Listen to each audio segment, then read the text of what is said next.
everything orders itself up and down. And I said, that's only because you've got the perception of up and down based on that. And I said, and she said, think outside the box. And I said, okay, let's zoom out. Let's zoom out into space and look at the Earth. I said, you got to understand that the Earth's supposed to be on this axial tilt anyway, right? But zoom out from Earth and look at the plane of the solar system. Manning her. Well, look at this. Look at this. You're immediately jumping back to the globe. That's not part of the actual debate. You do this all the time, Riley. Yeah, but what? Look, my point, regardless of whether it's a globe or not, my point is this. Look, you see this picture of what on screen? Hold on. Oh fuck! I'm not. Yeah. This picture here. Imagine that this in a disc. This flat disc in the middle is our solar system, and we live somewhere in there. And you have this alignment of axial alignment that you're referring to, which is up and down. Is that a fair way to be a galaxy? That's not a solar system. Get it straight. Is this what you're referring to when you refer to up and down? No. Well, that's the only way that I can think to describe what you're describing. Oh, that is a galactic axis. Okay? Yeah. That's different. That's in the heliocentric outer space. Up and down is relative world. Can I ask you a quick question now? In the globe of the heavens, is the southern pole star below your ass? No. So how can it be a globe? Can't. Has nothing so why'd to you do call with it the globe of the heavens? Yeah, but it's only an aberration. It is lights that seem to impress you that it's a sphere by the analysis of it. But it's apparent because it's light phenomena. There's nothing physical about it. It's a light phenomena. So when you're looking at the southern pole star, you would assert that you've just travelled across the plane and you're just observing a different set of stars above you. That's how I see it, yeah. Because right. with you that take in a mind, celestial direction. But if that's the conclusion, you travel south and south is out. You then see this different set of stars. The only way you could describe them as a globe is if you've assumed that you're on a globe. Exactly. So that's what I'm trying to ask. Why would you refer to it as the globe of the heavens? Because that's how it looks. But it doesn't, unless you that's how presuppose the a globe. angular That was my speed point. rotates. It's constant everywhere. The stars. It's unfortunate, but that's just how it appears to us. Don't agree. Yeah, that way to me. Fine. It doesn't seem to be moving over and away in the distance because the speed of the stars don't really slow down, except for that one little line where it distorts, which is obviously in the miraging zone of the horizon. Sure, on the horizon. And other than that, it's all the angular speeds are all constant at all times. That very, very much geometrically suggests a globe of these lights. Why?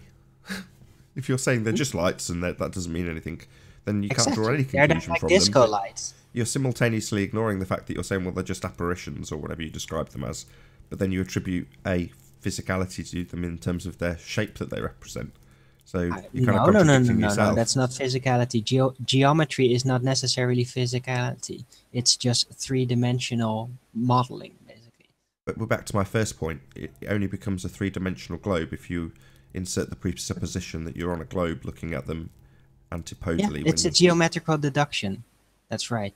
Right, but that deduction comes from being on a sphere, Arwen. Yeah, geometrical deduction. No. Well, no. That's assuming you're got to stop saying that, No, Anthony. just the shape geometry of the lights. Doesn't mean spherical. You can use geometry to measure flatness.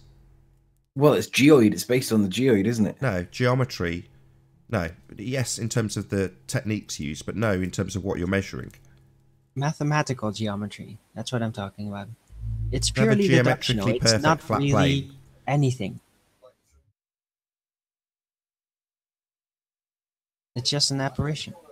Let's just do this. Bring up geometry, Anthony, if you would. Let's just have a look at what it says. Well, I'm meaning it in the purely And I think mathematical you're right, sense. Arwin. This isn't for you. Sorry? I'm not disagreeing with you. I think you understand implicitly. I don't think you're wrong. I'm not disagreeing with you. I'm asking Anthony to do it so he can have a look. Because if you're going to assert, well, that means sphericity, then I want Anthony to understand why that's wrong. Sorry, Even there. Well, You buggered off. No, I'm here, but I wasn't listening to what you said. Deduction-wise, it's very easy to interpret such a thing. Arwin, I'm trying to have it. Sorry, I'm trying to sir, explain it to shut up. Anthony, and Shut I up. get that you get it. Shut up! I just want Anthony to bring up the definition. A definition of what? Geometry. Geometry is like the looking at shapes, isn't it? The assertion. Just bring up the shape. definition, rather than trying to guess what it is.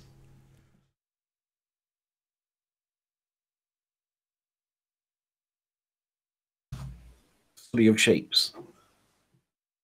A branch of mathematics concerned with the questions of shapes. The questions of shape. Spatial math. 3D math. What it comes down to.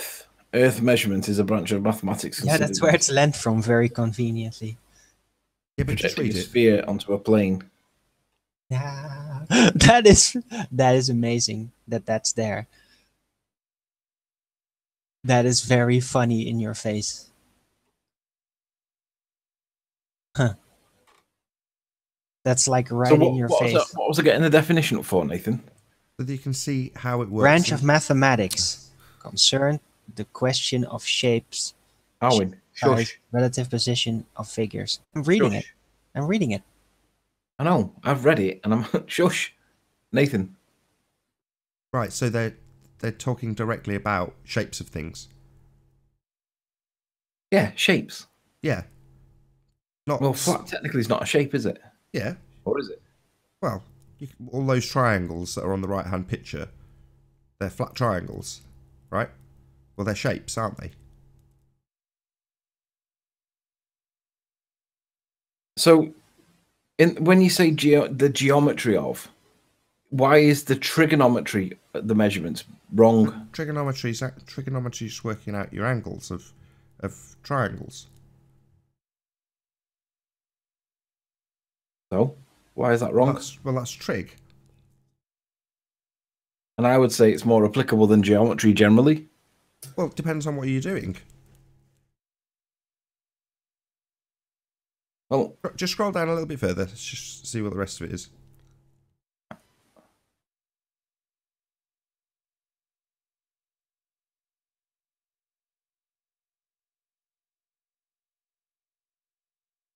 planes. Planes are used in every area of geometry. For instance, planes can be studied at a topological surface without reference to distances or angles. It can be studied as an affine space, but not distance. It can be studied as a complex plane using techniques of complex analysis and so on. There you go. Just when you say geometry, it makes me instantly think circular. I get it, but that's because that's a part of the process. But it's not necessarily indicative of the thing you're measuring.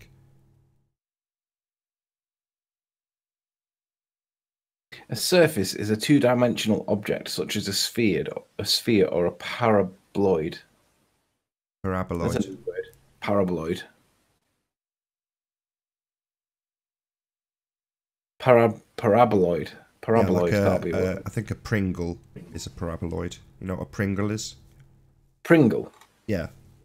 Yeah, I do know what a Pringle is, but isn't that hang on, that's not I'm not sure that is a paraboloid. Well, let's just have a look. Click on it, and we'll see if I'm right. Well, I've tried clicking on the link, but it didn't give me the. Well, now I want to know what a paraboloid is in case I'm wrong. I'm pretty sure it's a. You're right. A Pringle. A Pringle has got a proper name for it. Let me find out what shape. What shape is a Pringle? Hyperbolic. Oh, mate, oh, you are right. Booyah! Hyperbolic paraboloid. Well, that's. Oh, well, I'm not technically right because it's got a prefix. Hyperbolic. Well, Well, that isn't necessarily a paraboloid then. So what specifically is a paraboloid? Well, I think when they have this shape, it's like a double curve, isn't it? It's a curve one way with a curve the other way. Yeah, parabola. Yeah. Okay. Well, a parabola's one curve, isn't it? But there's like an inflexed or like an inverted curve on top of it, which is weird. I didn't know it was called a paraboloid. Well, something new today. Oh, by the way, Nathan, I've spoke with my teacher. Okay. This is. I emailed her this morning, and I gave a bit more detail. Hold on. Just remember, this is recording. Okay. Don't say something you shouldn't. Okay. She wrote back and she said, and I'm not sharing now, am I? Screen? I'm not screen sharing. No, not anymore. She said, let me think on this for a couple of days and consult with some of my colleagues. I see where you are trying to go, but it sounds more like an education and policy dissertation than it does law. Your legal angle still seems too shallow. Have you tried Googling blah, blah, blah, blah? She'll get back to me early next week. Glad to hear that you're thinking about your idea. So I responded and I said, there can be no shallow angle of law if a whole generation is being taught, quote, best guess. So she's looking at it from the quantitative law element to it and not seeing the consequences of it. So I'm trying to get her to consider the consequences of it before ruling it out, because it looks like she's thinking of saying you need to find an alternative, and I'm not going to let her do that. So the fight could be brewing. Cool. Yeah, she thinks the angle of law might be too shallow, but that's always been my objection, and every time I've brought it up, you've gone, nah, I'll find it in the library. Like, no, I will find it. I will find it. But the problem is, there's many angles to attack here. It's like, who's responsible for the national curriculum, and it doesn't appear that anybody is. So what I've asked her to do is look into whether or not it's me that can't find it, or whether or not it's just a hole in the law. But it doesn't appear that anybody's responsible for it. It appears that the people that are responsible for putting it together have the obligation to put it together. But it doesn't appear that they've got any obligation for it to be right. So that's what I've asked her to look at. I said, is it just me not finding it, or is it that there's a hole in the law? Well, if there's a hole in the law, does that ultimately mean that you've got no angle? No, because you can create the angle by application of law. It goes back to the principles of tort, and the principles of negligence. For instance, you've got to show that there's a duty of care. Now, all the duties of care that are found related to teachers are to do with children not being assaulted or being bullied or not being injured in school. But I've not found any duty for the teachers in terms of teaching the truth. Okay.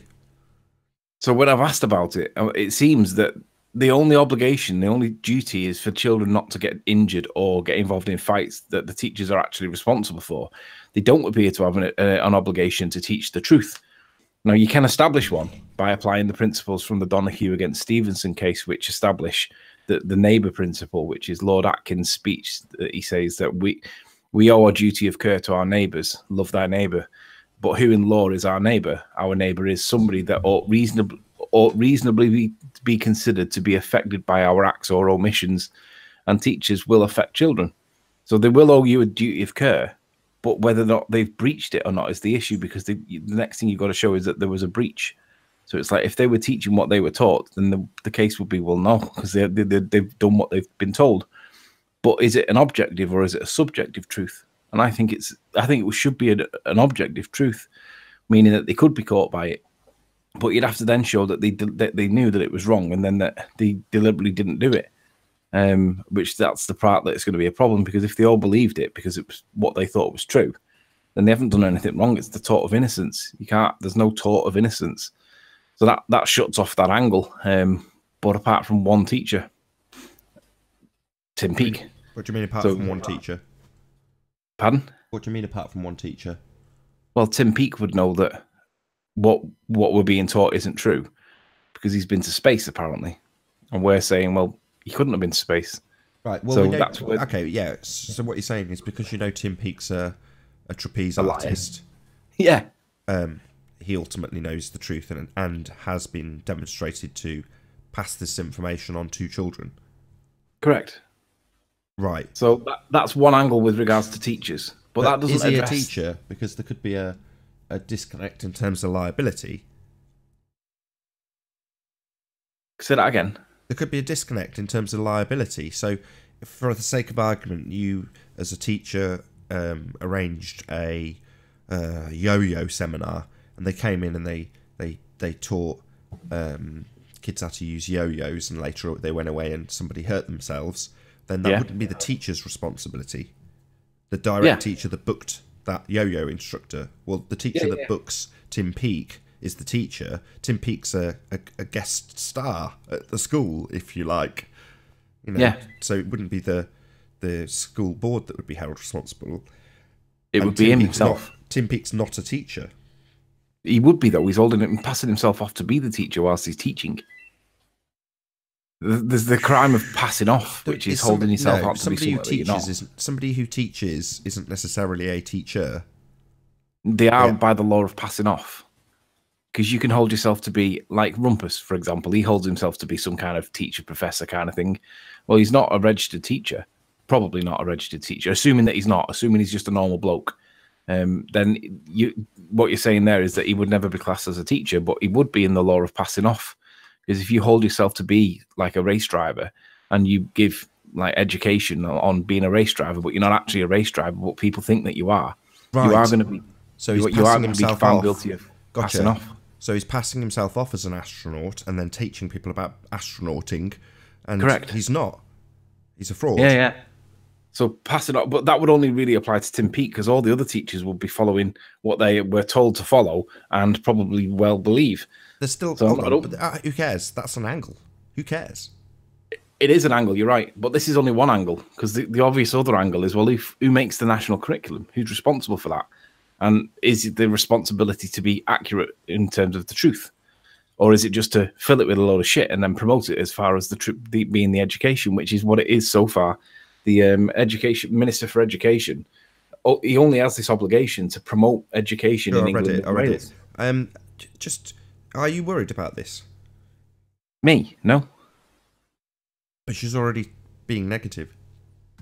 She's thinking about where the angle is, and she's thinking how big the angle is and how much there is to talk about. But whilst simultaneously telling you that there is alternatives that this might fit into. So rather than saying, here's a helpful angle you might seek out, she's saying maybe you're on the wrong course, that's slightly disturbing, wouldn't you agree? No, not really, because ultimately it's my choice whether or not. See, this is the gamble. This is the gamble where I've got to sell it to her. I've got to find the angle law-wise, and there is angles there. I've just got to have the conversation with her. So it's like I said, national curriculum. Who's responsible for it? What if they actually bring NASA people in on it? Right. The university. Absolutely superb, Owen. If that was the case, then Anthony could cross-examine these people as experts. They'd be classed as. They're not witnesses, but they'd be experts. She's probably going to refer to them at some point. Maybe, especially with the pictures from space and all that. Yeah, where she's going to go. You know, Anthony's giving the you have to in the writing without giving too much away. I mean, I've read it several times now. He gives both sides. You have to give both sides of the narrative. I mean, you can't just present it as a case for your side. You have to give both sides. In other words, you're presenting it with the counter argument as well, wrapped into the narrative. Of course, I get that. I'm just saying that if she's like really adamant about, 60 seconds. Making sure that Riley doesn't succeed, that she might get in NASA people, because where are you going to go? Saying pictures. But that's telling. So if that happened, isn't that very telling? That's telling. If that happens, that could be reported on, because it's very telling. Because I do think there's a realistic. Seems likely, although you have to take into account that NASA has their own strategy, and they may simply just decline, say no. Yeah, but I think 30 seconds. The risk is that she says no to it, right? And I knew that was always a potential risk. But if she does say no to it, then I'm going to say, no, it's my contractual right with the university to do it on this and run the gauntlet, because that is what I'm going to do it on. It's my choice. It's not hers. So,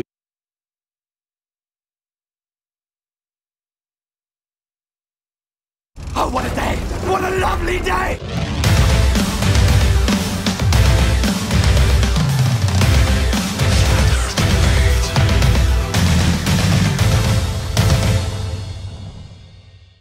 Welcome to Flat Earth Debate. I'm your host, Nathan Oakley, and if you are new to this channel, or you've not done so already, be sure to subscribe and hit the bell notification icon to keep up to date with the Flat Earth Debate. If you'd like to support this channel, there is a super chat that runs alongside each of these shows while they're live, and there's also a PayPal link in the info box below the video. Most importantly though, if you would like to join the discussion, simply mute the page you are currently watching, then click the link in the info box below this video to join the panel and express your views on the shape of the Earth. If you do join, please don't swear. If you do, you'll be ejected, and if you are, please don't try to rejoin the stream using sock accounts. You'll be warmly welcome back on the next stream. Please also share the show. Sharing the show obviously increases the live audience, but this in turn increases the chances of a more diverse panel, so please share the show. And one last time, if you're new to the channel or you've not done so already, be sure to subscribe and hit the bell notification icon to keep up to date with the Flat Earth Debate. Now we are joined by The Plain Truth, Sleeping Warrior, Jose and Arwin. Good to have you all. Good afternoon. Hello. What? Hello.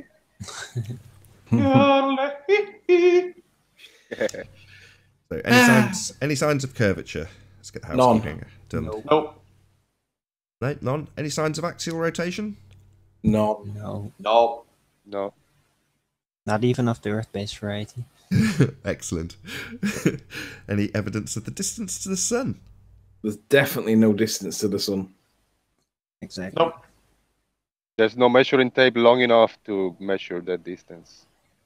And all the mathematics is based on assumptions. Right. The sun has no position. It only has an angle. Yeah, if there was an actual position. object, if there was an actual physical sun, there's no measuring tape long enough to reach it. Cool. Any evidence that you can have a gas pressure without a container? Definitely no evidence for that. Never. Everybody seems to believe it though, Nathan. Have you noticed that when you challenge any of the ballers on that one point, right, they all just assume that it's okay to have the gas pressure without the container? And they say, yeah, but we have a pressure gradient as we go up and all that stuff. And we're like, hang on a minute, let's stick at first base. How do we have the gas pressure without the container? Yeah, but we have the gas pressure. Yeah, right, we do. But where's the container? Well, we don't have a container. Well, how do you know that? Because we've got pictures from space. And that's what they come back with. And it's like, no, moron, that's not the answer. Show us how you can have one without having the pressure, without having the container. And it's senseless. It's senseless because their conception of gravity cannot actually theoretically in their model work to do as they imagine. It's a complete fantasy. Excellent. Maybe segue. the most By their dumb, standards. Excellent maybe the most segue. dumb ones maybe mistaking this point as they say we claim we have a dome, but then the more smart ones, they invoke the dome as a straw man because they know we're not asking for, we're not telling we got a dome above. We're just saying if we breathe air, it should be contained, or is air everywhere? You know, Yes, exactly. But the thing is, though, my point was that they don't accept that you can't have a gas pressure without a container. They just assume and accept that it's okay. And I'm like, no, hang on a minute. Let's not assume that. Let's go back to the beginning. You have to have the container for the gas pressure. And we have gas pressure. And they just don't want to address it. And it's like, right, we can't move from this unless we can get to a meeting of minds. And we're definitely not at a meeting of minds. So come on, where's the gas pressure without the container? And they just don't want to answer it. It's embarrassing. What about Nathan, scientific evidence of 100% gravity, as you mentioned it? Say again? Scientific evidence of gravity. None. no. No? Really? No, there's a bunch of phenomena that could be construed together as a unified thing in theory, and that can work out as a tool, but it's not actually a coherent. It's not. You can't prove it to be a coherent thing. It's all deduction based. That a scientific say theory? no? Honestly conclude it is an aberration. Can we not just say no and let them prove that it is? No, sorry. Anyway, any evidence of a self-perpetuating molten iron core at the center of a presupposed spherical Earth? Oh yeah, there's all these like these things, Nathan, that we can just assume that might be there because reasons. I'm just trying to transpose what Arwin's just said into my own language for this, and I can't actually think of a way to do it.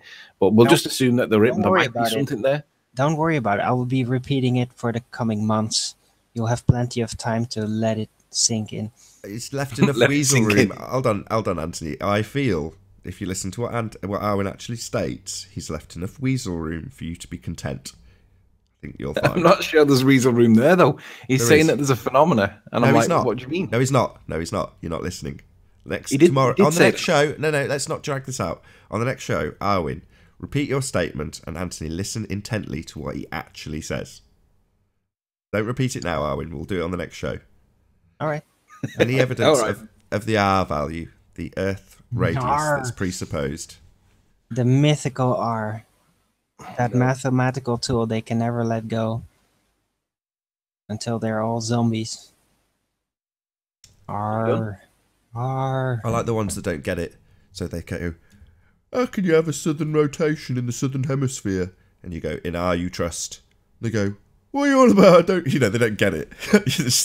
The presupposition is so ingrained into them that they can't help but beg the question. They must beg the question. They must assume the radius is there. They must assume they're on a sphere before making any assertions about anything ever.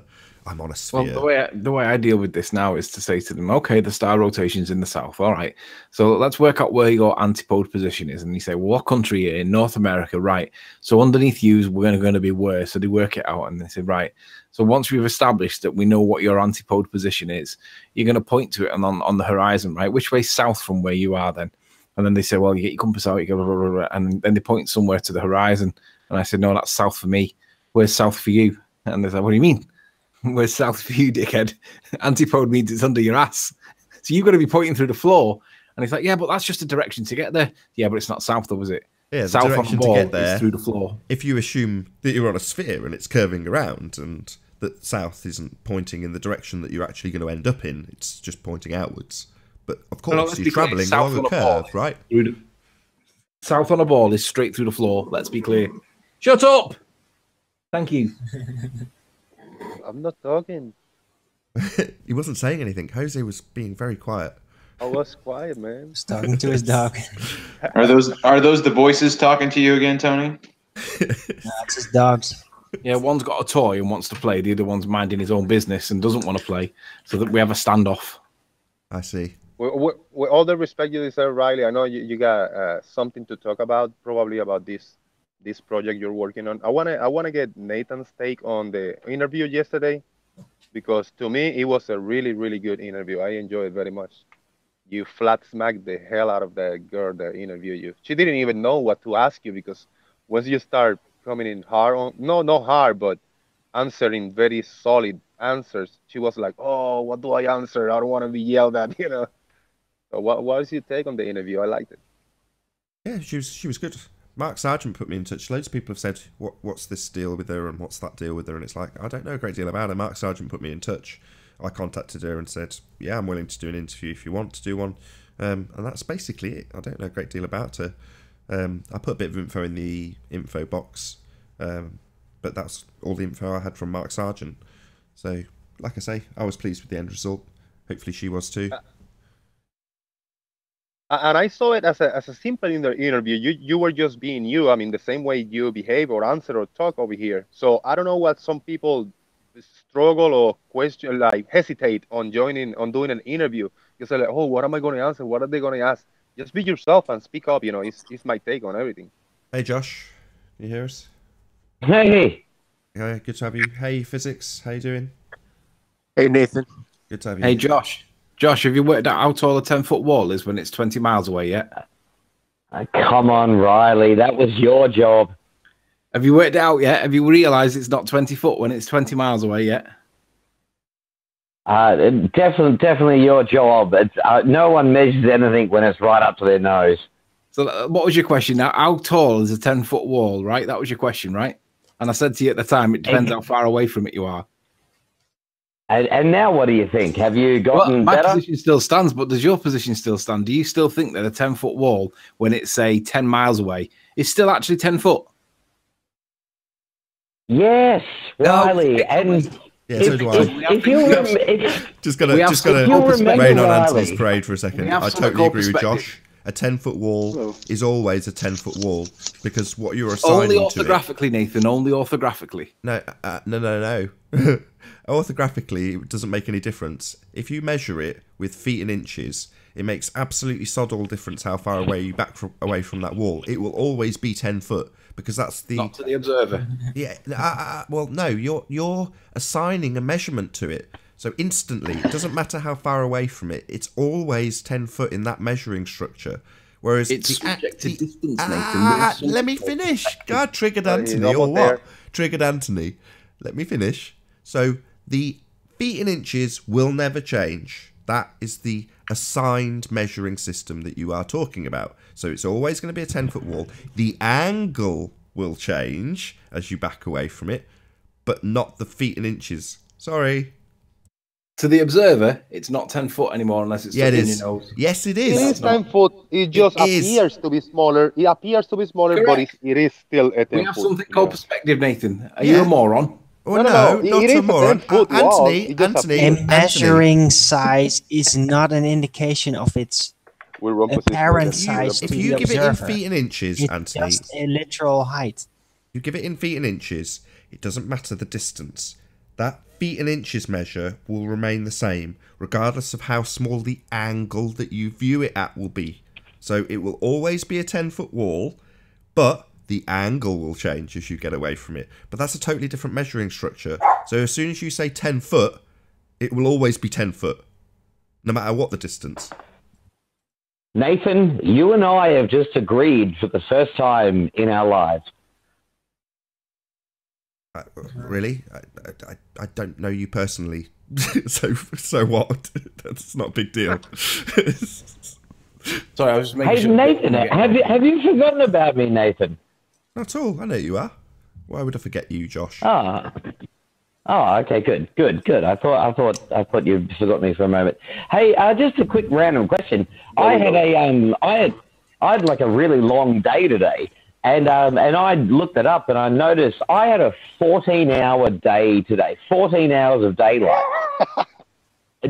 Did you guys have, over there in the UK, did you have that weird thing where the sun sets at like 5 o'clock? Yeah. Gets dark real quick. Gets dark real quick, right? It's real weird. And you have like these like really long nights and short days. Yeah, that's what happens when you live on a plane. How so, Riley? How so? Well, because it's like my headlights on my car, right? If I flash your house in the direction of your house, you can't see them, right? Because I'm too far from you. It's called proximity. Do you not understand proximity? You know, Riley, I was just thinking about that actually weirdly today because down here, down on the other side of the world, the antipode, if you call, it's about to get really hot. And so what I started doing is I went to Bunnings, which is our version of, I don't know what it's our version of, but, you know, one of those hardware stores. And I bought all this foam foil board. And it's this styrofoam board about an inch thick, and with foil on one side. And I started boarding up all my windows with it to try and keep the heat out. And now my house looks like a complete conspiracy theory crazy person's house because it's got all foil boards in all the windows.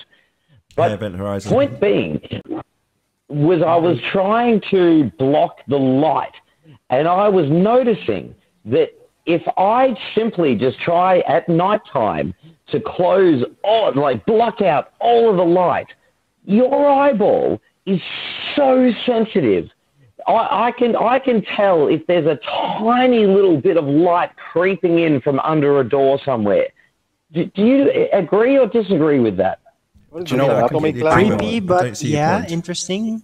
I completely agree, but who cares? Who cares? What's your point? What is the point to this? My point is the eye is so sensitive to light. Yes. And I think that Riley's description of if I kept moving away from a car, I would stop seeing the headlights is ridiculous. Because I think the eyeball is so sensitive, you would never stop seeing it unless it got obstructed by something. That's wrong. No, that's not true. Hold on. Do you know what a diffraction limit is? Do you know what a diffraction limit is, Josh? You've obviously come up with your own terminology for it, so please tell me. No, not at all. It's the limit that you can resolve information based on the aperture that you view things through. So your eye or a camera lens. Yeah, that aperture dictates how far you can see. So if you quantify it in terms of definitely sounds like you've made up your own information for it. We Oh, demonstrated really? it. Well, that's fine. I'll explain it anyway. As you back away from something, regardless of what I term it, eventually it will get too small to see. You can't resolve that information. So if you quantify it in terms of pixels, eventually, regardless of what you're looking at, you'll back away from it, it'll become 2 pixels, then you'll back away a bit further, it'll become 1 pixel, then you'll back away a bit further, and it'll become no pixels. Well, that applies to everything. It doesn't matter if it's a car headlight. You can only resolve so much information at a given distance. So let me ask you a question. Most people believe that you can see a candle light flickering from 30 miles away because it says so on Google. Do you realize, or are you aware that MIT have actually conducted a scientific experiment on this exact topic and found out what the actual answer is? It won't be scientific. It was because they varied the flame. So you're telling me that they've established the cause of candle flame? No, they haven't. It depends on the drought. This will not be a cause and effect relationship. I can absolutely guarantee that. I'm pretty sure you wouldn't find fault with it, Nathan. If I may insert, it depends on the temperature. I'm almost certain immediately that they will not give you a cause and effect relationship. And if you're going to tell me that distance causes something, I'll just laugh. I'm going to tell you that they were able to tell you how far a candle was able to be seen. That's an observation. I can tell you how far I can see Morgord Lighthouse. I'm not doing science, though. Well, anyway, they worked it out anyway. I don't really care about the semantics of whether or not it's true or not or whatever. What I care about is whether or not you can see 30 I'm not saying it's not true. Hold on. It is perfectly acceptable to just observe something and say, I can observe this candle at 1 mile, 2 miles, 5 miles, not at 6 miles. But that's just an observation. So, observation or whatever aside, MIT have done a study on it, an observation on it, and they established how far the furthest distance a human eye can detect a candle flame. And guess what? It's not 30 miles. And do you know why it's not 30 miles? Angular resolution limit. Correct. Otherwise known as the diffraction limit, as stated earlier. So 30 miles is 50 kilometers, right? Guess how many kilometers it was, dude? Sorry, Anthony, what are you trying to... Like, a candle flame, I can literally put an inch from my eye and stare at it all night. So? Are you saying that's the same as headlights? Is that what you're comparing that to? What the point of making is that there is a relationship between how far you can see things compared to how big they are, right? Well, no, but we're talking about how bright the first thing you said to me. Let's just nip this in the bud. Headlight, you can see headlights from however far away. Stop. How do you measure the brightness of a headlight? What would it be measured in? I think it's in... That was my question. Good afternoon, gentlemen. Hi, Event. Lux, lumens? Lumens! What do you think a lumen is? I believe it is, isn't it like 1,000 watts per square meter? No, wrong. Try again. Maybe look it up before you start saying that a candle, which is a measuring tool for a lumen, isn't anything to do with how bright a car headlight is, given that it's measured based on how much comparable candlelight it gives off in a given space. That would be a lumen. Okay? Nathan, that doesn't make any sense. Oh, really? Well, maybe you should go away and look up what a bloody lumen is rather than telling me it doesn't make sense. Go and look up lumen, then tell me that a car headlight measured in lumens has sod all to do with a candle, and I'll have a good laugh at you. Okay? Do you really think that every single candle has the same Go brightness and look up what lumen means, idiot. Listen, I'm not going to tell you a third time. Just go and look up what lumen means. And just to get back to you, it was 50 kilometers is 30 miles. That's the claim. Turns out to be just 2.76 kilometers. That's as far as you can see a candle. And for that reason, if I was to flash my headlights at your house in the direction of your house, regardless of the shape of the ball, being a ball or a plane, you wouldn't see it if it gets beyond a certain distance because it's too small. End of. Same for the sun. If you say so, I started this conversation with the fact that you guys have got like 8 hours of daylight and I've got like 14 hours of daylight down here. And it's proximity based. So what? But so there's what? another factor to it. Hold on. So what? What's your claim based on that? How do you reconcile that on your flat Earth? Sorry, what do you mean reconcile it? What's your claim? My claim is that I have 14 hours of sunlight today, and that you have 8 hours of sunlight today. Okay, other than that being patently How do you bloody reconcile obvious, that on your flat Earth? what does that actually prove? What's your claim? Don't ask me what it doesn't prove on a flat Earth. What are you claiming it proves? Do you think that proves you're on a ball? 100%. It proves that my location is pointing take us through it then. the sun. Explain it then. How does this prove you're on a ball?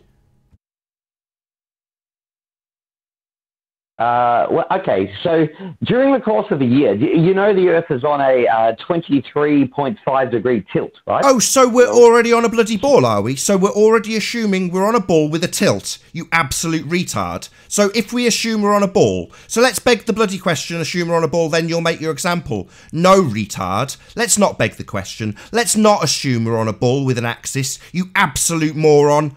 That's called begging the question. What kind of a stupid idiot are you? Boom. Hello? What kind of an idiot are you? Did you want to know, or were you Answer me, shouting? dickhead. What kind of an idiot says they can prove that they're on a sphere based on what the sunlight does in different geographical locations, and then says in order to prove it, I must first assume I'm on a sodding ball? Are you an idiot? Oh, no, we're back to you disproving timeanddate.com, aren't we? Excuse me. How does your light in different locations prove we're on a ball? Answer, let's assume we're on a ball. Idiot. I'm not in different locations. I'm in one location. I'm in an antipode, in fact. So we're going to assume we're antipode, are we? Shit for brains? Are you deaf?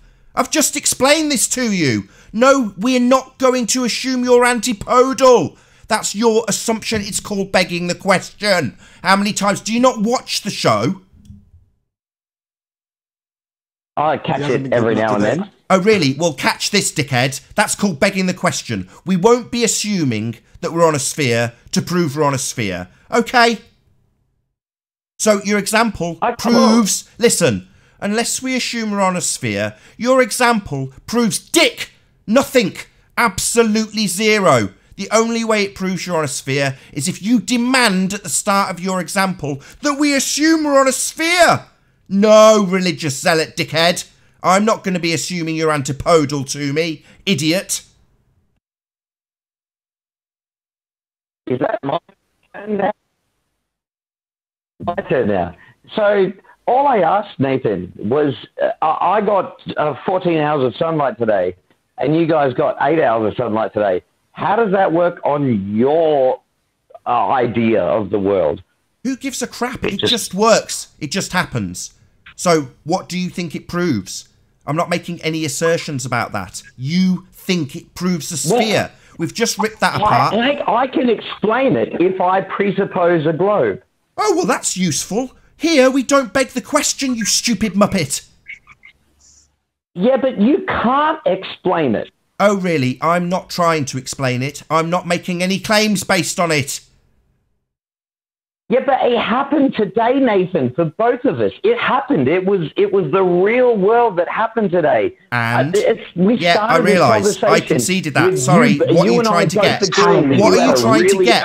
Are you trying to get a concession that happens? You've already had it. Then I asked, what does it prove? And you say, well, what doesn't it prove on a flat Earth? No, I'm not making any claim. You are. That's just been ripped a new asshole. So it doesn't prove anything at all. Okay? It proves my model works. Your model is a reification fallacy. Clearly you don't watch the show. We don't live on a model, dickhead. Well, let me try it this way, Josh. There's one word that you can use to describe and explain your so-called model, and that would be tilt, correct? Why would you phrase it like that, Anthony? There's not one word that can explain my model, tilt. The globe has a tilt, yes. Right, but the one word, I'm trying to keep it simple for stupid people. So we'll use the one word as being tilt. We'll do the same on the flat Earth equivalent that's not presupposed. Proximity. End of. That's where it stops. It's equal.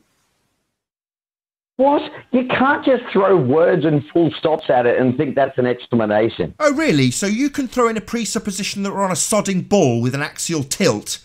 Really? He's just done the exact same thing and you've demanded he can't do that. What an idiot! You are literally cognitively slow. He's literally paralleled your own bloody argument, you retard. Talk to me about this tilt, Josh. Really Talk to me about this. Do you not get this? Shouting. Josh, are you really this stupid? He's literally held up the exact same shitty standard to you and you've said you can't do that. You can't just make up that it's something, but you can make up that it's just a ball. At the beginning of your assertion, can you, idiot?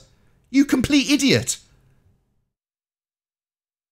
What is this Never tilt got you to get to mentioned, the end of Josh? my point. Thank you.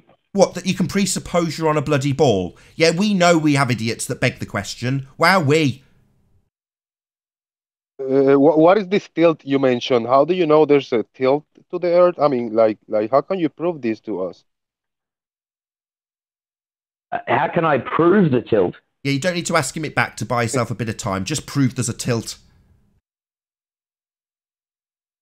So it's a weird thing to say. A weird thing to say. I assert there's a tilt. You ask for proof. I think that's strange. Just accept my religious assertion. No, dickhead. Yeah. Prove it, retard. You invoke the tilt, so you should kind of provide some evidence for it, right? Nah, he's just going to tell us that we have to accept it's tilted. Why would we? It's really weird to ask for proof of this sort of stuff, right? Right, Josh? Weird to be asked for proof of it. Just assume it, right, Josh? Idiot. Hey, Jose, how long was your... No, his name's not Jose. His name's Nathan. He's the guy tearing you a new asshole in front of a couple of hundred people, Josh. You are a buffoon. You have told us that we're not allowed to just make up stuff, even though you assert we're on a ball with a tilt, with absolutely no proof. And when asked for the proof, you say, that's a strange thing to ask for. Oh, yeah. Yeah, we just like to assert religious faith here, Josh. That's what we do. Just assert our faith in it, like you do. No. We like evidence for things. Something you can't provide when asked for tilt evidence. What I actually just did, Nathan, was provide more evidence. I asked Jose, but you just got in the way and started blah, blah, blah, blurring. Yeah, that's because I was ripping you a new asshole. Rather than acknowledge that you've presupposed a ball and presupposed tilt, you start talking to Jose. Well, no, that won't fly. Yeah? I'm calling you an idiot based on your presuppositional axial tilt. Are you going to acknowledge that you don't have any evidence for it? To me, the guy ripping you a new one? Nathan, you and I right now are providing the evidence that I have a smaller day than yours. Oh, sorry, a longer day than yours. Yeah, you've provided evidence that you have a longer day than me. That's what evidence you have provided. Nothing more. So what are you going to do to use that to prove your bloody ball? Presuppose it. We've already gone through this. Nothing more, Nathan. I just asked Jose for his day length. So what? His That's day how you length, get your evidence, day is length you doesn't ask prove... people. Are You you get deaf? evidence from Are you people. stupid? Are you really this dumb? He's clearly not getting it. I've clearly explained it 3 times. You saying what day length is in various different geographical locations does not prove we're on a ball unless you do exactly what you did and automatically assume you're on a ball. So you're just going to go around getting more data about bloody light conditions and then assert that we must presuppose we're on a ball again? Is that what you're planning on doing? That's how you do science. You get... Oh, science is all about presupposing we're on a ball. No, you stupid moron. That's not science. Mouths open, everyone. Idiot. So do you do science without getting data? Is that what you're saying? Oh, you don't know what science is. Shut up. What do you mean, shut up? Do you not get data when you do science? Is that's your angle? Do you do science, Nathan? Do you even science? Nobody's here saying we do science, bro. You saying there's scientific? You saying there's evidence? Jose, you saying there's? Jose, I didn't actually hear your answer. I'm not sure. Jose, I didn't actually hear your answer. Okay, my answer is I don't know. My answer is I don't know. I'm not looking at that. No, I work overnight and my days and nights are all convoluted. I don't know what's daylight, what's nighttime for me. Sorry. Whereabouts are you in the world? I'll look it up.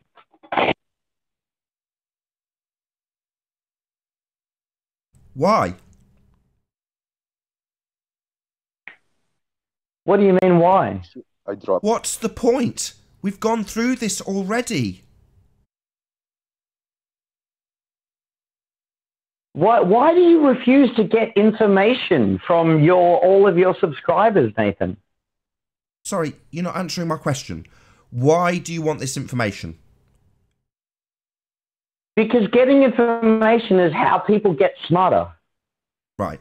That's lovely. So you're going to get smarter about what someone else's weather's like. Wowee. What does it prove? No, I'd never said weather. You were the only person that just introduced weather then. All I was talking about was day length. Right. Sunlight in the day. Yeah. Sunlight. So what length. does it prove in regards to the shape of the Earth? That heaps of us around our different locales get different around days and night lengths. Stop. What do you mean around? What do you mean exactly? Like around, man. You know, like be cool, man. You're around. I'm around. We're around. Around what? Oh God! Just go on. Just do it. Just go. Oh, presupposing a globe. Blah blah blah blah. Just do So it. do Just it. have your little So two-minute do tirade. it. Just go. So do it. So I can humiliate you again. We've just taken you through it. Yeah, for the just do it. Just do it. Just now do he's it. rumpusing me. I'll get Right, back to for you the when you audience's finish. benefit, this is where I shut this asshole up. No, you're going to shut your mouth and actually listen to me do it for the 4th time. So yes, you have to presume that we're around, man. Around on a ball, man. No, shit for brains. We don't have to assume we're on a ball. You're just a religious zealot. Okay? Let's not have any more asking questions about people's light conditions. It does not prove you're on a ball. Okay, Josh? Has it sunk in? Do we need to do it for a 5th time because you're that slow? Well, maybe because what? No, what if you happens try and is do it again, gotta I'll map kick it you out. out. This entire show will not be you constantly asking people for their light conditions so you can beg the question. If you do it again, I'll kick you out. I'm sick of it. I've done it 4 times. If you're so stupid that you don't get it, then go away and figure it out on your own. I'm not doing it a 5th time. Every time, Josh, every time you come, hold on really quick. Josh, every time you come, you bring an argument and you drag it all along the show. Just a little obfuscation tactic. So my question is, do you volunteer to be the sacrificed lamb in behalf of the bowlers, or somebody tells you go and do it? Jose, I'm a guy that lives on the other side of the world to you guys. No, you don't. That's a presupposition. Your religious assertion. Stop asserting your religious belief. I'm sick of it.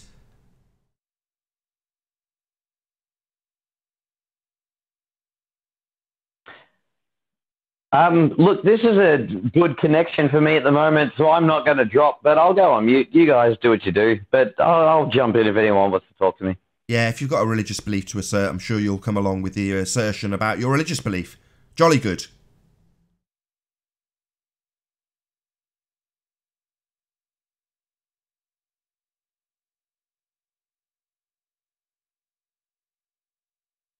Radius Dominus, Gravitas Spiritus Sanctus, go in peace, in R you trust, Josh. I don't think he actually understands the point about proximity. I don't think I need to explain it, but for some reason he doesn't get it. And I just find that really untenable, to be honest, Josh. I don't get it. Why would you not get that there is an equal and valid opposite explanation for it? Come on, even a 5-year-old gets it. Are you just playing dumb, or is it because you can't understand it? It's funny how Globers, their only proof of the globe is staring at the sky. That's the only proof. Come in staring at the sky and say, oh, look at the sky, look at the sky, look at the sky. No, look at the flat ground that we're looking at. Exactly. Sorry, I have to jump in. Riley, can you explain to me then how that works on the flat Earth? If heaps of us get different day lengths. I did it with 1 sentence, and I don't understand how you can't get it. It's called proximity. The further away from you it is, you're not going to see it. It's that simple. Do you have a problem with proximity? Do you understand what it is? I don't think that you addressed completely the way that I thought I brought up a good point. that if you're in a really dark room, your eye can see the tiniest amount of light. Your eyes are amazing. Oh, what a circle jerking asshole. So we've gone through the diffraction limit. We've explained the angular limitations of stuff at distance in detail. So this circle jerk asshole just starts at the beginning with his original assertion. What an asshole. I had a... Yeah, you stutter away, you asshole. We explained to you. You back away, it becomes 2 pixels. You back away a bit further, it becomes 1 pixel. You back away a bit further and it disappears. Yeah? Then we had a little tete-a-tete about whether or not lights from cars were measured in lumens, and you didn't understand because you're dumb. Yeah, we've done it already. Have you got nothing else to offer, Josh? If so, sod off. Don't just come back with your same shit. We've already taken it to pieces. We've ripped it apart, set it on fire, now we're pissing on it, and I'm sick of it. What's the daylight to pixel rate? Oh, right, that's your last sodding warning. Get out, you complete arsehole. You've got nothing more to offer. You had 2 crappy little points. They've both been taken to pieces. You're not going to spend the entire show ripping the exact same crap here. I'm absolutely sick of it. You've got 2 crap points. Hey, Alan, good to have you. Hey, Chocolate, good to have you. Yeah, hi, Chocolate. Hi, Event. I barely heard you saying hi, dude. Hello, guys. No, es plano, Jose. Hi, Alan. Have you had a shouty show today, then? Yeah, we have assholes that come on that have to have the same thing explained to them 4 times. And then when they get told they're not allowed a 5th time on the same exact point, they go back to the original point that was ripped to pieces. At that point, I'm tired of it. Bye-bye, Josh. You're an asshole. Get some more points. Try and have more than a 2-point repertoire. Got a 2-point repertoire. That's it. 2 points. Doesn't matter if they've been debunked. It doesn't matter if we've ripped them apart. He'll just keep asserting them for the entire show.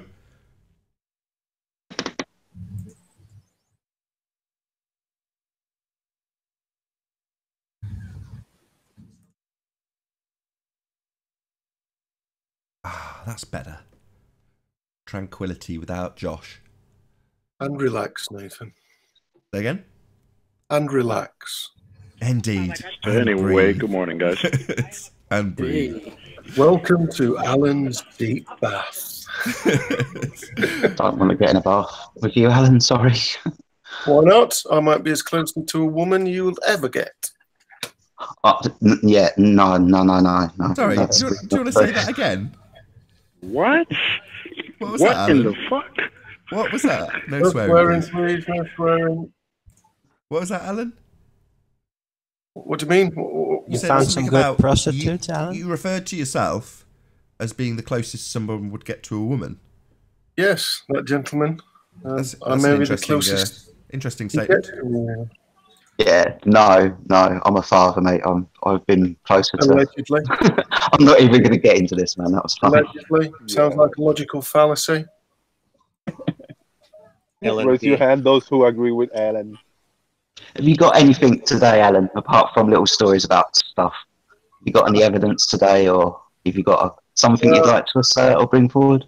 I've been talking with Tony mostly. We've been discussing cakes. So no, then. He likes Good. Madeira. Okay. Does anybody not like Madeira? No? Didn't think so. Madeira is the cake for kings. Needs Last time, custard, Tony. last time that you were here, Alan, the conversation went kind of sour. So I think you were going to present some pictures or something like that. Are you making stuff up? That was it. No, you said you have some photograph and you were going to present it just as a... Oh, the 12 pictures of Scott Veach. Why did he take 12 pictures, though? Seems excessive. Why did you take 12 pictures? Scott Veach in his dad's spacesuit. To reassert the fallacy. 12 pictures, though. Yeah. I think it's probably a time thing. So if you're going to spend the effort and time to get into one of those suits, which do look complicated, I'd imagine you'd want more than one photo. Do you know what I mean? An hour getting into it or something crazy. I'd just do the one with the helmet under the hand. But what if it was blurry? Yeah. Well, they weren't all the same. They were all different. But then, like, catalogue poses, one hand on one knee pointing at something in the distance, that sort of thing. Yes. And in this case catalogue, the spacesuit, available at all good costume shops. Just £1 million. Tried and tested in a vacuum chamber near you.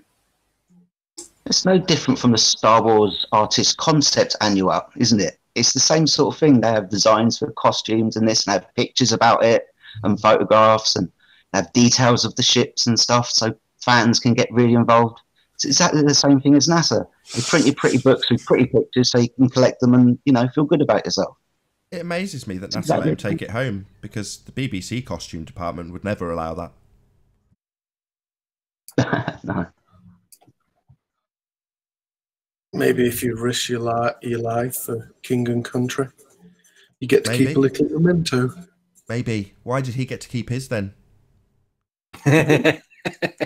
Touche, my friend. You'd have to ask. I already know the answer. For his, What's the answer? Well, for faking space. Here's your memento. Closest you'll ever get to being in space, they probably said. Do you believe we went to the moon, Alan? Well, Scott said the suit wasn't waterproof. Okay. So it wasn't waterproof. I would imagine that something that can stand up to the rigours of the vacuum of space wouldn't be able to stand a drop of water on it. Of course, that makes perfect sense. It can stand up to a vacuum, but not up to a bit of water. That's what he said. Must be true. Yeah, it's kind of like the costume department again. Well, don't actually. Do you believe that, Alan? That he said that? Do you believe that? I don't know. I'm just reporting. I'm like a live reporter. Okay, but don't you want to ask questions yourself about that instead of just regurgitating it to everybody else? Don't you want to sit there and think about that for a bit? Nope. No, okay. Maybe just dead weight sometimes, aren't you, Alan? No. Cakes and ice creams and trips to the zoo. That's all you do. That's good conversations with Tony. More important than worrying about whether Scott's dad's suit was waterproof. No, I'm more concerned about the medium that the spacesuit was alleged to be used in. So they allege that there's a vacuum of space, Alan, whereas we're all breathing this gas pressure. So given that we have this thing called entropy, I don't really understand how they could travel to that medium. I think that medium's fake. I think it's a physical impossibility that they even go to space, as they claim.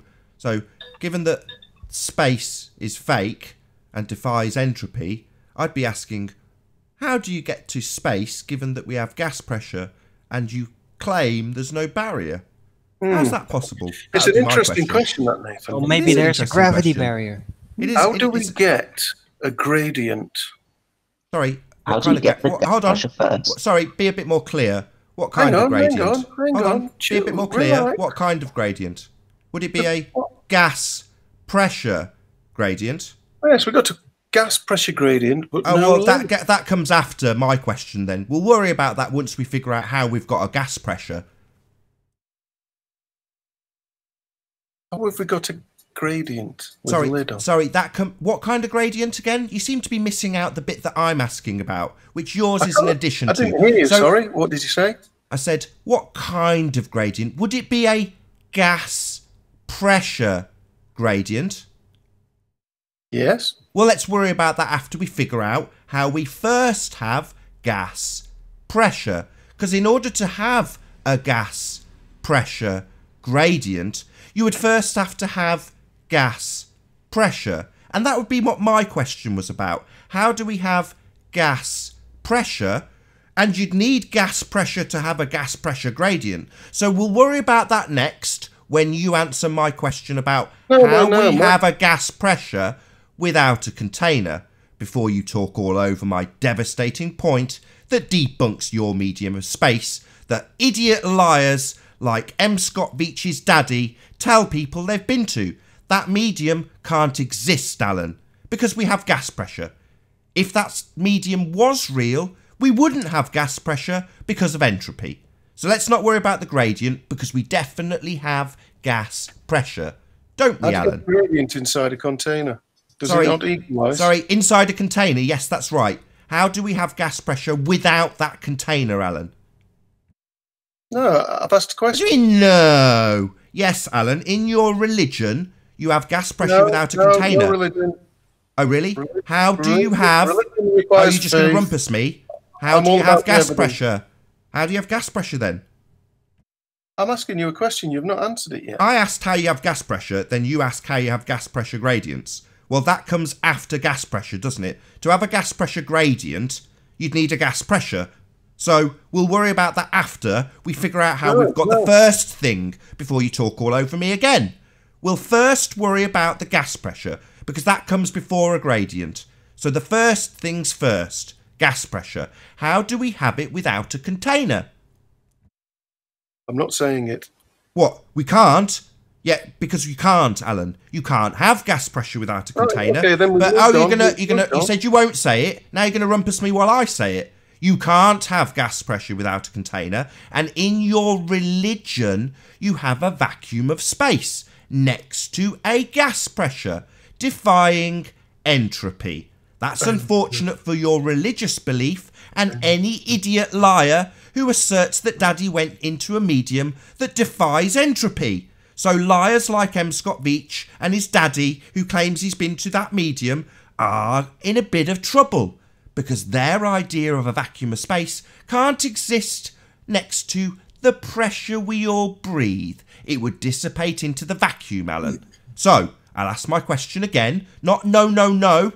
That won't be my answer. It'll be how we get gas pressure without a container, Alan. How's that possible? Gravity. Sorry, have you got scientific evidence of gravity now?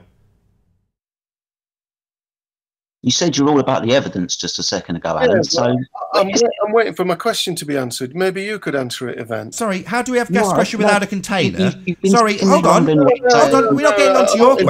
interested in My Nathan's. question hasn't been answered. Everyone stop rumpusing me. My question hasn't been answered, Alan. You've said gravity. That's You're just reading a script. No, I haven't got a script in front of me. Let's put my Yeah, camera on you've for got this John's asshole. script. Where's my script? Where's John's the gas script. pressure coming from, given that Got the you have an email open. open You're just system, reading a Alan? script. No script, Gravity can't just me do it. tearing you a new one. You're just reading a script. And let's Gravity put the can't camera on do again and show my hands while I say, how do we have gas pressure without a container? That's not How do we have script. a That's gradient me in asking a a direct container? question that's being answered with something that follows gas pressure. That would be a gas pressure gradient. Well, before you can have a gas pressure gradient, you first have to establish where you got the gas pressure. That's not script. That's me ripping you a new asshole. No, it's not. It's just your script from John. No, it's not a script.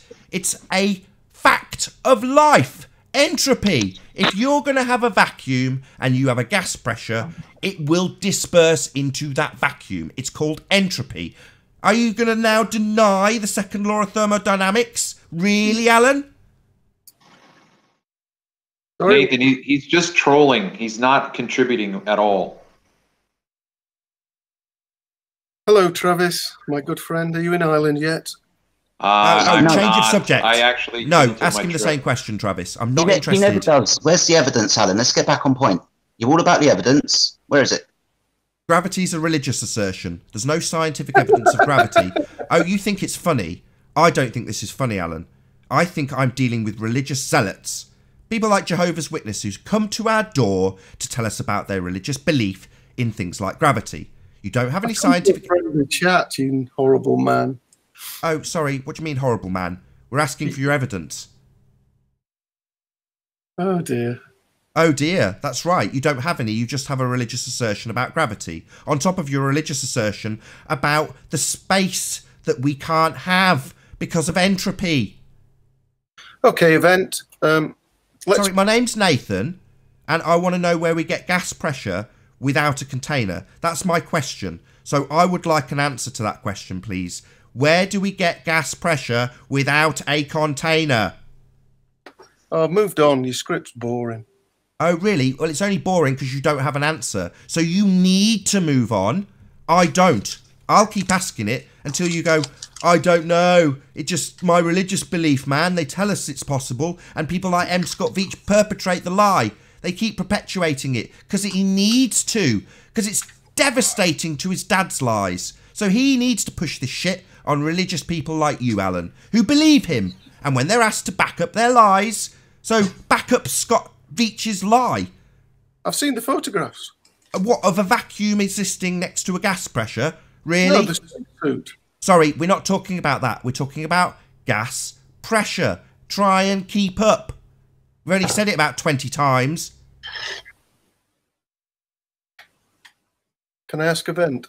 No, you can answer. No, because I want to answer. You said you're all about the truth and all about the evidence. Nathan's asking you for the evidence. We want the truth. So present it. Don't ask me a question. I demand to ask a question. You're being asked about this spacesuit. You've made a few assertions about it going to space. Now I want to talk about that medium you claim this suit has been to. Space. That's what we're talking about. The bit I experience, Alan, is the gas pressure. I'm breathing it right now. I know that bit's real.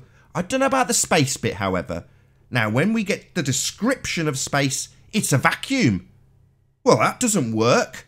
If we've got gas pressure, it would disperse into that vacuum, Alan. Do you understand that concept? That gas pressure would disperse into a vacuum? Do you understand that? There's a vacuum. How do rockets work? Don't ask me a question. Answer my question.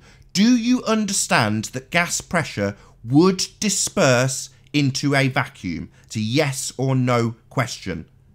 No, it wouldn't. So you're saying you can have gas pressure without a container? Yes. Show me. Planet Earth. Sorry, that's your religious belief, Alan. You're not keeping up. I don't want you to assert your religious belief here. We all know your religious belief. We've detailed it more than 20 times. Don't assert it again. Give us some evidence for your religious assertion. How does your model work? Don't ask me a question. Yeah, we realise this is very difficult for you, Alan, because you have a religious belief. He is not interested in contributing. He's trolling. Yeah, and I'll keep asking him and pointing out to the audience that he's not answering, that he can't answer because he doesn't have an answer. He only has a religious belief. Like Scott Veitch. Yeah, your dad is a liar. He's not been to space. Space isn't real. It can't exist. It defies entropy. Scott Veitch, if you're listening, Daddy lied to you, and you're just perpetrating his lie. Why are you defending Daddy's honour? Why aren't you asking these questions, M. Scott Veitch? Is it because your religion depends on it? Yeah, I'm talking directly to you. And that little boy who was told by his lying father that he was going to space. He wasn't. He just lied to your face. Nathan, have you heard yourself? Sorry, how do we have gas pressure without a container, Alan? You're incredibly spiteful. Excuse me, how do we have gas pressure without a container given that your religion has a vacuum of space? Unbelievable. Horrible man. Excuse me, I have zealots like M. Scott Veitch defending Daddy's lies. And you know their lies because... Yes, I'll explain why. You can't have gas pressure without a container. To assert such nonsense is religion, not truth, not evidence-based, not proven, asserted by liars. That's what M. Scott Veitch's daddy was, a liar. Unbelievable. Not unbelievable. The bit that's unbelievable is the bit that you're struggling to answer. How do we have gas pressure without a container? You're going to tell me that I'm unbelievable for asserting that it defies entropy, while you simultaneously tell me that you can have gas pressure in a vacuum because you're a muppet? Tell me again how we have gas pressure without a container. Tell me how it's demonstrated with your religious assertion again, Alan, so I can have a little chuckle while you tell me I'm disgusting and unbelievable for asserting facts of life, laws of nature, entropy. These are real things, Alan. Space is not, just asserted by liars.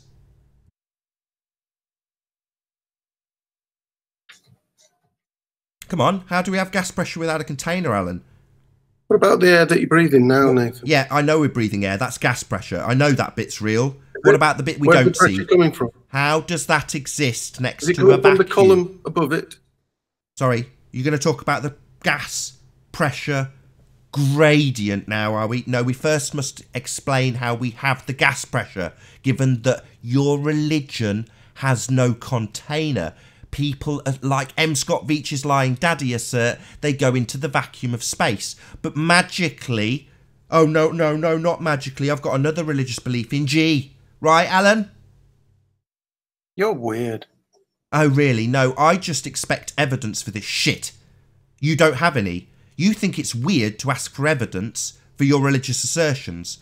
What's weird is you keep calling everything a religion, and yet Yeah. you take all your scripts and advice from... Excuse me, if you have no evidence, and when I ask for that evidence, you say the Earth in space, that's a religious assertion. Not backed by evidence, not backed by a demonstration of a gas pressure without a container, backed only by you rumpusing me making the point that you don't have evidence. You only have your belief in the very thing you assert. You assert that Earth is a pressurized ball in a vacuum. When I ask you to give evidence of it, you say the Earth in space. So your assertion is the same as your evidence. That's a religious belief. You don't even realise you're doing it because you're stupid. You're a stupid religious zealot who believes liars like M. Scott Veitch.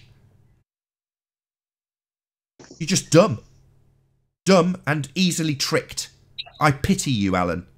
Pity you and all the other pathetic sheep who believe liars, like M. Scott Veitch's daddy. Like M. Scott Veitch himself. He believed a liar, because he doesn't have very good discernment. If he did, he'd be asking the questions I'm asking, like how can we have a gas pressure without a container? He'd be asking those same questions, rather than asserting that space is proven by a bloody costume. Unbelievable. You're a Yeah, it is unbelievable. Your religious assertions are unbelievable. We can't believe them because we have entropy, Alan. You're a horrible person. Where a horrible person points out that you can't have gas pressure without a container. Yeah, that's not being horrible. Nathan, why does gas lose pressure inside containers? Sorry, what are you talking about? I'm talking about the inverse of what you're saying. So you're saying inside a container will lose gas pressure? Yes. Oh, really? Do you want to demonstrate that? No, you should do some research. Oh, really? I should research your assertion, should I, asshole? Just demonstrate what you've asserted. Prove what you claim. Don't ask me to research your claim. Oh, right, Alan. Unicorn farts power the world. Did you know that? Fictional. Sorry, did you know that? You didn't? You need to go away and do some research. Have you not gone away and researched these unicorn farts, you idiot? You need to go and research this, Alan. Oh, my God. Go away and prove my assertion for me.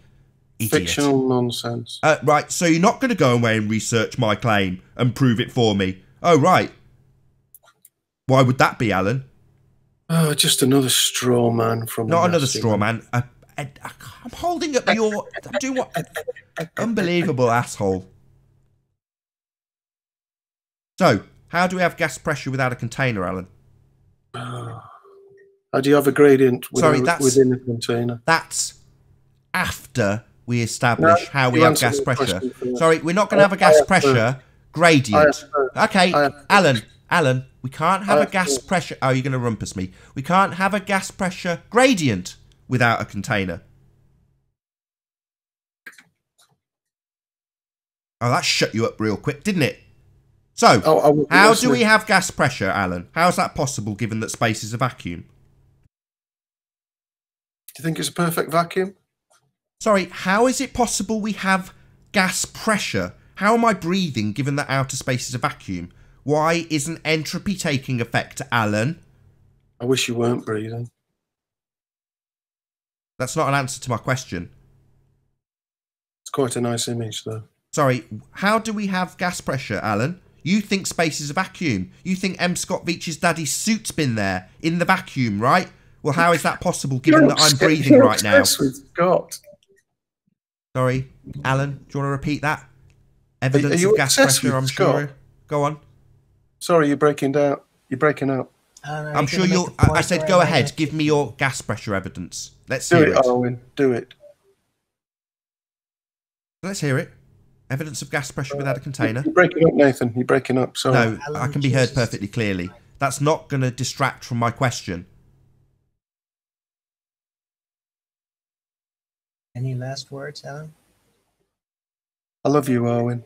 Your space is a religion, Alan. You have no evidence of space. You've just got a religious belief in this stuff. It's pathetic.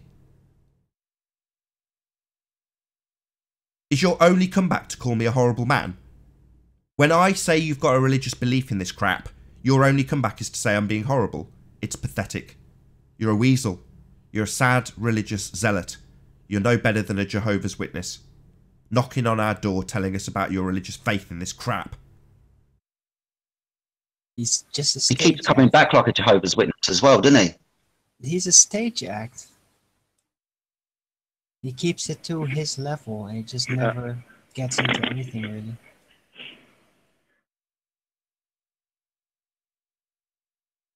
Oh well. As usual, my intelligence has increased greatly because of Alan. So thank you very much, Alan. Yeah, full of content as always, Alan. Full of evidence, full of stunning information. Yeah, wonderful. And with that, I think I'll say first and foremost a huge, massive, enormous thank you to all of the live audience for tuning in and hopefully sharing this debate. And of course, a massive thank you to all of the debating panel for making this debate possible. If you hated the show, I'm sure you know what to do, probably done it already. But if you like the show, maybe consider sharing it on Facebook and Twitter, or subscribing if you've not done so already. I've been Nathan Oakley, and I will see you all in the next video. Oh, what a day! What a lovely day!